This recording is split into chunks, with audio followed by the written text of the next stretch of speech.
ठरलं तर मग या मालिकेच्या पुढील काही येणाऱ्या भागांचे अपडेट जाणून घेऊया आपल्या आजच्या या व्हिडिओमध्ये। चला तर मग प्रेक्षकांनो सुरुवात करू आपल्या व्हिडिओला। तर आता आपण इथे पाहणार आहोत की कशा पद्धतीने आता प्रियाचं आणखीन एक खोटं सायली अर्जुन सगळ्यांच्या समोर अगदी पटकन आणणार। आता नेमकं प्रियाचं आणखीन कुठलं खोटं सगळ्यांच्या समोर येणार आणि प्रियाची काय अवस्था होणार हे सगळं तर पाहणारच आहोत। त्याबरोबर नागोबाची सुद्धा जेलमधनं महिपत कशी सुटका करणार हे सुद्धा पाहूया। तर आता आपण पाहतोय की सध्या आता महिपतने सांगितल्याप्रमाणे नागोबाने आता त्या गुंडाला खूपच जास्त उचकवलेलं असतं, त्याच्या खूप जास्त तो नादी लागलेला असतो, ज्यानंतर तो गुंड भडकतो आणि आता तो सरळ नागोबाला मारतो आणि नागोबा आता बेशुद्ध होऊन नाटक करू लागतो। त्याबरोबर मग आता आरडाओरडा होतो की याने याला मारला, याला मारला, हा मेला। आता नागोबा मेला आहे असं सगळ्यांनाच वाटतं, त्यामुळे नागोबाला हॉस्पिटलमध्ये शिफ्ट केलं जातं। आता नागोबाला हॉस्पिटलला नेल्यावर महिपतने तर आधीच सेटिंग लावून ठेवलेली असते, एक डेड बॉडी नागोबाची डेड बॉडी म्हणून द्यायची हे सांगितलेलं असतं आणि त्या डॉक्टरांना पुरेसे पैसेसुद्धा ऑफर केलेले असतात। त्यामुळे डॉक्टर या कामामध्ये सहभागी व्हायला सहजच तयार होऊन जातात आणि त्यानंतर मग आता डॉक्टर हे पोलिसांना सांगून टाकतात की नाही कन्फर्म आहे, हा माणूस मेलेलाच आहे, म्हणजे याला जेव्हा इथे हॉस्पिटलला आणला तेव्हाच हा मृत होता, त्यामुळे ट्रीटमेंट करण्याचा काही प्रश्न उद्भवतच नाही। थोड्या वेळातच सगळ्या फॉर्मॅलिटीज कंप्लीट करून तुम्हाला डेड बॉडी सुपूर्त केली जाईल आणि त्यानंतर मग आता ताबडतोब इकडे नागोबाची डेड बॉडी सुपूर्त करण्यासाठी एका लावारिस व्यक्तीची बॉडी दिली जाते आणि आता डॉक्टर हे नागोबाला त्या ठिकाणाहून अगदी सुखरूप बाहेर पडतात। आता इकडे पोलिसांनासुद्धा माहीतच नसतं की नागोबा जिवंत आहे। पोलिसांचाही हाच समज होतो की नागोबा मेलेला आहे। पोलीस ती डेड बॉडी घेतात आणि आता पोलीस तिकडनं निघतात।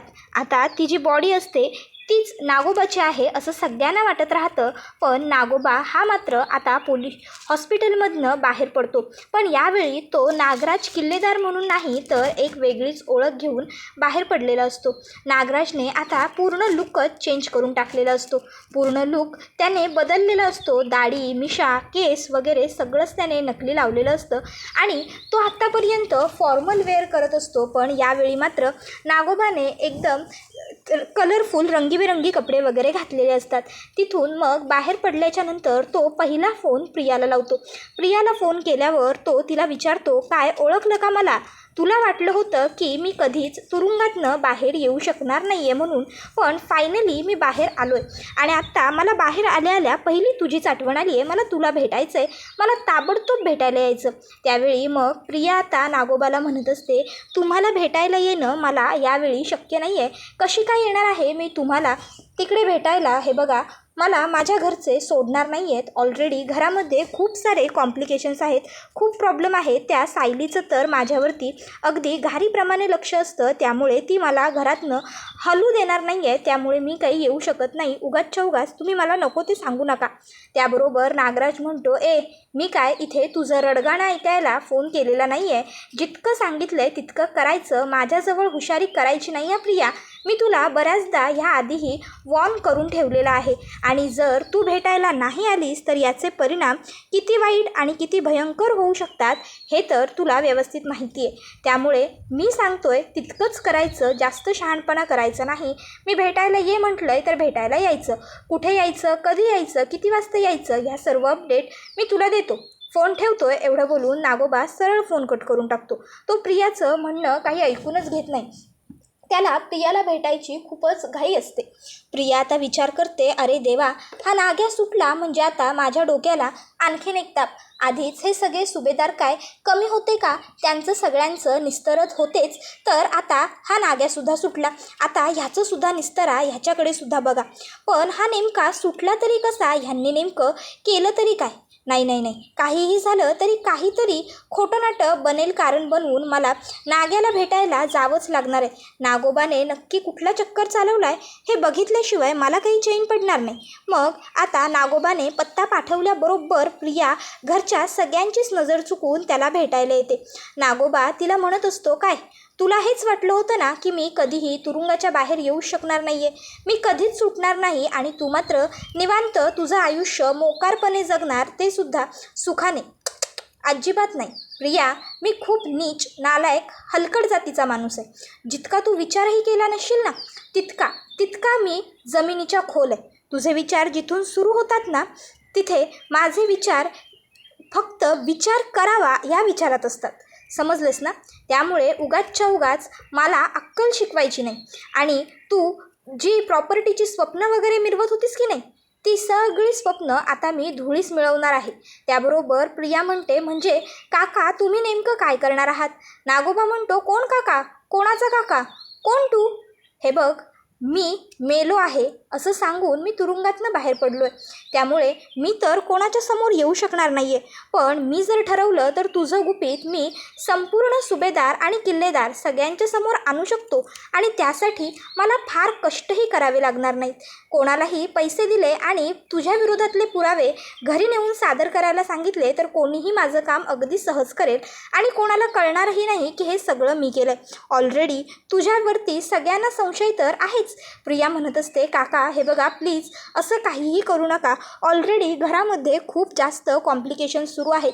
त्या सायली आणि अर्जुनने मला एक्सपोज करण्यासाठी रोज रोज काहीतरी नवीन ट्रॅप रचायचं ठरवलं आहे. त्यामध्ये आता मला तुमची साथ हवी आहे. उलट जर तुम्हीसुद्धा आता माझी साथ सोडलीत, मला असं एकटं पाडलं तर कसं चालेल? काका आपण कितीही झालं तरी एका टीममध्ये आहोत हे तुम्हाला विसरून चालणार नाही. त्यामुळे प्लीज प्लीज काका माझी साथ अशी अर्ध्यावरती सोडून देऊ नका. मला तुमच्या मदतीची सध्या खूप म्हणजे खूपच जास्त गरज आहे. हे बघा काका, आपण दोघंही एकत्र असलो तर आणि तरच फक्त आपली टीम सक्सेसफुल असू शकते. नाहीतर तुम्हाला तर माहिती आहे की आपल्या टीमला काही अर्थ उरणार नाही. काका मी तुम्हाला सांगितलं होतं ना की मी तुम्हाला या सगळ्यातनं सोडवणार म्हणून. पण अनायसे लकीली तुम्हीच या सगळ्यातनं सुटलाय. तर उलट आता जर तुम्ही या सगळ्यातनं सुटलाय तर मलासुद्धा तुम्ही घरच्या सगळ्या या अडचणींमधून सोडवायला हवं. तुम्ही माझी मदत करायला हवी. आफ्टर ऑल आपण एक टीम आहोत काका. आणि तुम्ही आता ही गोष्ट विसरून चालणार नाही आहे. तुमच्या अडचणीच्या काळात मी मात्र तुमच्यासाठी उभी होते. आज माझा अडचणीचा काळ आहे आणि आज माझ्यासाठी तुम्हीसुद्धा उभं असायला हवं एवढीच माझी माफक इच्छा आहे. त्याबरोबर नागोबा म्हणतो, वा वा वा, किती गोड गोड मधाळ बोलतेस ग तू. नाही म्हणजे तुझ्यावरती कोणाचाही विश्वास पटेल. आणि त्या सायली अर्जुनचं म्हणशील ना तर त्या दोघांनीही तुझ्या बाबतीत काय केलं आहे हे तर मला काही माहीत नाही आहे. पण मी खरं सांगू का, तर त्यांनी जे ठरवलं आहे आणि जे करणार आहेत ना ते अत्यंत योग्य करणार आहेत. आणि त्यांनी निर्णयसुद्धा योग्यच घेतला आहे. हा उलट त्यांनी निर्णय करायला जरा वेळच घेतला, जरा जास्तच वेळ घेतला. खरं तर तुझा पर्दाफाश कधीच व्हायला हवा होता. जेव्हा मला तुरुंगात घालवलंस ना तेव्हाच. तुला काय वाटलं होतं मी तुरुंगात गेलो म्हणजे मी परत येणारच नाही. सगळी सुभेदारांची प्रॉपर्टी ही तुझ्याच घशात आणि किल्लेदारांची प्रॉपर्टी ही तुझ्याच घशात. लक्षात ठेव प्रिया, एवढी वर्ष नागोबाप्रमाणे माझ्या नावाप्रमाणे मी त्या प्रॉपर्टीवर वेटोळा घालून बसलो आहे. त्यामुळे तू कितीही ती प्रॉपर्टी हडपण्याचा प्रयत्न केलास ना तरीसुद्धा हा नागोबा तुला ती प्रॉपर्टी कधीच घशात घालू देणार नाही आहे. कळलं ना? आता बघशीलच मी पुढे काय काय करतो ते. त्याबरोबर दुसऱ्या बाजूला इकडे जो संतोष असतो त्याची बायको त्याला भेटायला गेलेली असते आणि त्याची बायको त्याला सांगत असते की तुम्ही त्या मुलीच्यासाठी खोटी साक्ष देऊन खूप मोठी चूक केलेली आहे. पण ती सायलीताई आणि ते अर्जुनदादा जे आहेत ना ते सत्याच्या बाजूने लढणारे लोक आहेत. मला कळून चुकले. त्यामुळे ते तुमची साथ देतील आणि तुम्हाला ह्या तुरुंगातनं बाहेर काढतील. आणि ज्या मॅडमच्या भरोशावरती त्या तुम्हाला पैसे देतील या आशेवरती तुम्ही हे सगळं केलं आहे ना त्या सगळ्याचा काहीही उपयोग नाही आहे. आता हळूहळू त्या मॅडमचं सगळं गुपित बाहेर येत चाललेलं आहे. पोलिसांसमोर हळूहळू सगळं सत्य येणार आणि त्या मॅडमची जागा तुमच्या शेजारच्या तुरुंगात असणार आणि तुम्ही मात्र इकडनं मुक्त होणार. काळजी करू नका, तुम्ही या सगळ्यातनं सुटाल. मला माहिती आहे तुम्ही हे सगळं काही माझ्यासाठीच केलं आहे. पण काहीही असलं तरी कुठल्याही बायकोला आपला नवरा हा या अशा अडचणीत सापडलेलं नाहीच आवडणार. आणि मलासुद्धा तुमची बायको म्हणून हे सगळं बिलकुल आवडलेलं नाही आहे, पटलेलं सुद्धा नाही आहे. पण मी काय करू, माझे हात सध्या दगडाखाली आहेत. माझ्याकडे ना पैसा आहे ना काय, म्हणून मी काही करू शकत नाही आहे. पण आता बास, आता तुम्ही जेव्हा जेव्हा तुम्हाला त्या ताई आणि दादा मदत मागतील तेव्हा मदत करायची, खरं बोलायचं आणि तुरुंगातनं ताबडतोब बाहेर पडायचं. हे बघा, तुमच्याशिवाय माझं आयुष्य अपूर्ण आहे. अपूर्ण कशाचं काय, माझं आयुष्य शून्य आहे. त्यामुळे लवकर तुम्ही या तुरुंगाच्या बाहेर येणं माझ्यासाठी गरजेचं आहे. त्यामुळे आता तुम्ही खोटं बोलायची काहीही गरज नाही आहे. आणि राहिला प्रश्न माझ्या ट्रीटमेंटचा, तर त्याचं काय करायचं ते तुम्ही तुरुंगातनं सुटल्यावर आपण बघून घेऊ, पण तोपर्यंत माझ्या जीवाला चैन येणार नाही. तुम्ही जर असे आत असाल तर मी जगूच शकणार नाही. त्यामुळे तुम्ही आता खरं बोलायचं आणि या सगळ्यातनं सुटायचं. त्याबरोबर दुसऱ्या बाजूला इकडे आता अर्जुनच्या हाती प्रियाचे आणि प्रतिमा आत्याचे DNA रिपोर्ट्स लागलेले असतात. आणि आत्ता त्या दोघांनाही जे काही उत्तर DNA रिपोर्ट्समधून हवं असतं तेच उत्तर मिळालेलं असतं. आणि आता प्रिया ही प्रतिमा आत्यांची मुलगी नाही आहे, ही गोष्ट अगदी स्पष्टपणे क्लिअर झालेली असते. आता ही गोष्ट क्लिअर झाल्याच्यानंतर मग आता अर्जुन हा ताबडतोब त्या ठिकाणी सायलीला बोलवतो. सायलीला आता तो म्हणत असतो, बायको, एवढे दिवस आपण ज्या गोष्टीची इतक्या आतुरतेने वाट बघत होतो, फायनली ती गोष्ट घडली आहे. सायली म्हणते, असं काय घडलं आहे? त्याबरोबर अर्जुन म्हणत असतो, अगं असं काय करतेस?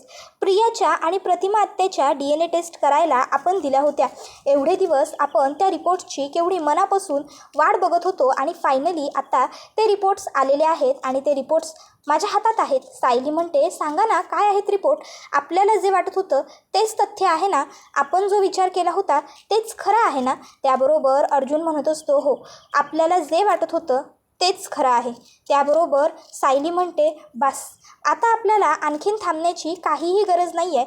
आत्ताच्या आत्ता आपण खाली जाऊया आणि सगळ्यांना खरं सांगून टाकूया. प्रियाचं एकदा का हे गुपित फुटलं ना की मग तिला आपण सहज अगदी घरातनं हकलवून लावू शकतो, तिला तिची लायकी दाखवून देऊ शकतो. आतापर्यंत तिने खूप चुका केलेल्या आहेत, पण आता बास, आता तिचा भांडाफोड करायचा. त्याबरोबर अर्जुन म्हणत असतो, हो हो हो सायली, हो, पण जरा शांत हो आणि शांतपणे विचार कर. हे बघ, हे सगळं काही आपल्याला सिनियर आणि प्रतिमा आत्याला सुद्धा इन्व्हॉल्व करून करावं लागणार आहे, कारण सगळ्यात मोठी फसवणूक प्रियाने त्या दोघांची केलेली आहे. त्यामुळे त्यांना तर बोलवायला हवं ना. प्रतिमा आत्या तर इथेच आहे, पण रविराज काकांना सांगावं लागेल, त्यांना बोलवावं लागेल, असं सायली अर्जुनला म्हणते. आता ती अर्जुनला म्हणत असते, अहो, मला रविराज काकांसाठी खूप वाईट वाटतंय.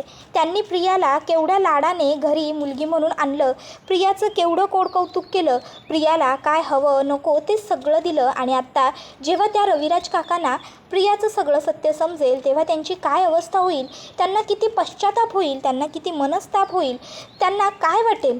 मला खरंच रविराज काकांसाठी आणि प्रतिमा आत्यांसाठी जितका आनंद होतोय ना की ही मुलगी त्यांची नाही आहे, हे बरं झालं, त्यापेक्षाही कितीतरी पटींनी मला त्या दोघांसाठीही दुःख होतं आहे, वाईट वाटतं आहे. कारण त्या दोघांच्याही भावनांचा प्रियाने अक्षरशः खेळ करून ठेवलेला आहे आणि या सगळ्याची शिक्षा मी प्रियाला मिळवून देणारच आहे.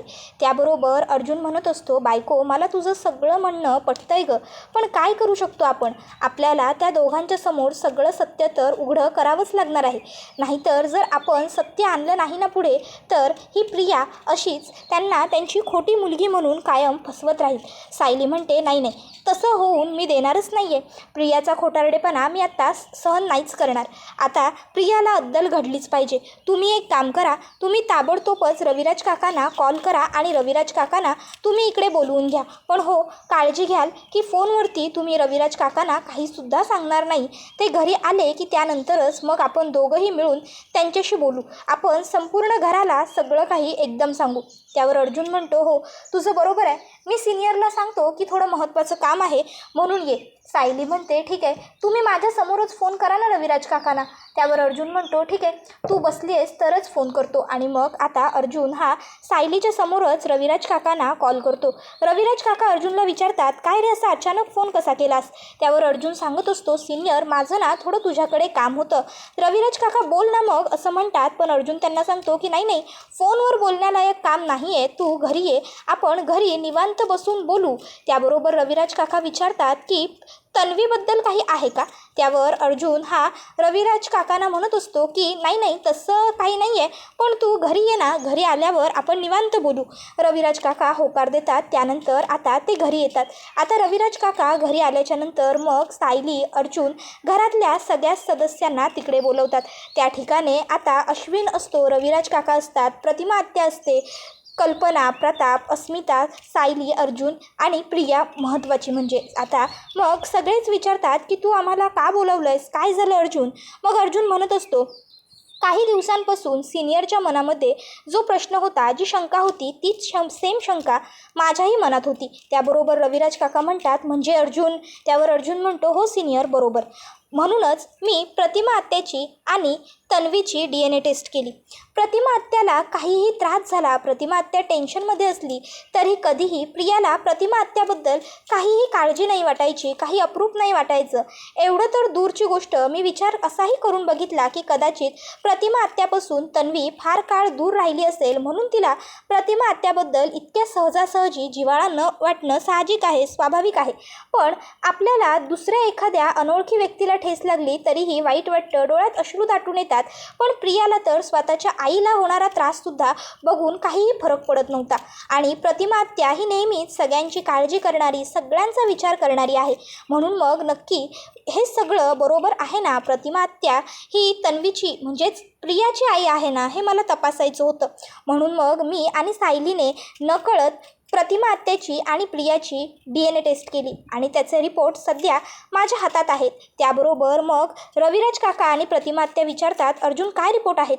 अर्जुन आता ते रिपोर्ट सगळ्यांना सांगतो. हे रिपोर्ट ऐकून सगळ्यांनाच खूप मोठा धक्का बसतो की प्रतिमा आत्या हिची मुलगी प्रिया नाहीच आहे. आता हे ऐकून प्रतिमा आत्या म्हणते, याचा अर्थ म्हणून खरं तर मला ह्या मुलीबद्दल काहीसुद्धा जिव्हाळा, प्रेम वाटत नव्हतं, कारण मुळात ही माझी मुलगी नाहीच आहे. माझं मन मला प्रत्येक वेळी सांगत होतं की ही मुलगी माझी असूच शकत नाही. आणि मग प्रतिमा आत्या प्रियाच्या समोर जाते आणि प्रियाच्या एक खणखणवून थोबाडात लगावून देते आणि तिला म्हणत असते, लाज वाटली नाही का गं तुला? एवढे दिवस नाही, किंबहुना 2-2.5 वर्ष जवळपास आमच्या भावनांचा खेळ करत राहिलीस. भावना म्हणजे काय वाटतं तुला गं? भावना शून्य मुलगी, तुला अक्कल वगैरे काही आहे का? त्याबरोबर आता प्रतिमा आत्याला जास्त त्रास होतो तर सायली ही आता प्रतिमा आत्याला म्हणत असते, प्रतिमा आत्या प्लीज तुम्ही शांत व्हा, या इकडे या, बसा. आणि मग सायली प्रियाच्या समोर जाते. सायलीसुद्धा प्रियाचं थोबाड फोडते आणि म्हणत असते, आत्तापर्यंत आमच्या अश्विन भाऊजींची फसवणूक केलीस, आमच्या प्रतिमा आत्यांची फसवणूक केलीस, रविराज काकांची फसवणूक केलीस, माझ्या मधुभाऊंना खोट्या खुनाच्या आळात अडकवलंस. नेमकं तुझं खरं रूप काय आहे गं? आणखीन किती खोटारडेपणा केला आहेस? आता एक एक करून तुझे प्रत्येक गुन्हे समोर तर येतच आहेत, पण सगळ्यात मोठा गुन्हा ना तू हा केला आहेस आणि याच्यासाठी तुला कधीही माफी मिळणार नाही आहे. एका आईच्या आणि एका वडिलांच्या भावनांचा तू पूर्णपणे बाजार मांडलेला होतास. तुला अक्कल तरी आहे का? तुला जाणीव आहे का तू काय केलं आहेस ते? त्याबरोबर रविराज काका प्रियाच्या समोर जातात, सायलीला तिकडनं मागे खेचतात आणि स्वतः प्रियाच्या एक खणखणवून लगावून देतात आणि म्हणतात, ही मुस्काटात माझा आणि माझ्या बायकोचा विश्वासघात केल्याबद्दल. दुसरी देतात आणि म्हणतात, ही मुस्काटात मुद्दामून आमची मुलगी म्हणून आमच्या घरात घुसण्याबद्दल. आमची मुलगी निरागस होती, सगळ्यांना जीव लावणारी, सगळ्यांवर प्रेम करणारी, मायाळू, निर्मळ होती. तुझ्यासारखी नालायक, हलकट, नीच वृत्तीची मुलगी आमची असूच शकत नाही, ही गोष्ट मला कायम जाणवत होती. पण प्रत्येक वेळी मी स्वतःच्या मनाला समजावत होतो की कधीकधी काही वेळी मुलं चुकतात आणि मुलांना आपणच माफ करायचं असतं. तू एवढ्या चुका केल्यास तेव्हा मी असा विचार केला की कदाचित तुझ्यावरती आमचे संस्कार नाही आहेत, म्हणून हे सगळं असेल. आणि म्हणून मी तुझ्यासोबतचं तुझ्या वागण्यावरून बोलणं बंद केलं, तुझा विचार करणं बंद केलं. पण तरीही तुझी बुद्धी सुधारली नाही. तुझ्या व्यतिरिक्त दुसरी कोणी मुलगी असती ना तर एव्हाना तिने जीव देऊन आपली आत्महत्या करून घेतली असती. तिला तिच्या कृत्यांची लाज वाटली असती. पण तू इतकी हलकट आहेस, इतकी नीच नालायक वृत्तीची मुलगी आहेस ना की तू अजूनही निर्लज्जपणे, नालायकपणे आम्हा सगळ्यांच्या समोर उभी आहेस. खरंच मला ना तुझं काय करू कळत नाही आहे. जर मी वकील नसतो ना पेशाने तर आज खरोखर मी तुझा जीव घेतला असता. पण तुझ्यासारख्या गटारातल्या किड्याप्रमाणे असलेल्या मुलीला मारून मला माझे हात घाण करून घ्यायचे नाही आहेत. गटारातल्या किड्यालासुद्धा खूप किंमत असते, पण तुला त्याच्यापेक्षाही खालचा जर काही दर्जा असेल ना तर फक्त तो आणि तोच आहे, समजलं ना? त्याबरोबर आता हे सगळं ऐकून प्रिया पूर्णपणे हादरून गेलेली असते. सगळे सुभेदार, किल्लेदार सगळेच आता तिच्यावरती चांगलेच संतापलेले असतात. अर्थात की तन्वीच नाही आहे हे समजल्यावर सगळ्यांचा संताप होणं स्वाभाविकच असतं. त्याबरोबर आता हा व्हिडिओ इथेच संपतो. व्हिडिओ आवडला असेल तर व्हिडिओला लाईक करा, चॅनलवर नवीन असाल तर चॅनलला सबस्क्राईब करा आणि बेल आयकॉन आठवणीने प्रेस करा, जेणेकरून तुम्हाला पुढच्या प्रत्येक व्हिडिओचं नोटिफिकेशन मिळत जाईल आणि सर्व व्हिडिओंचा आनंद हा अगदी उत्तम पद्धतीने घेता येईल. चला तर मग प्रेक्षकांनो, आजच्या पुरतं इथेच थांबूया. पुढचा व्हिडिओ येईपर्यंत टाटा बाय बाय, धन्यवाद, take care all of you.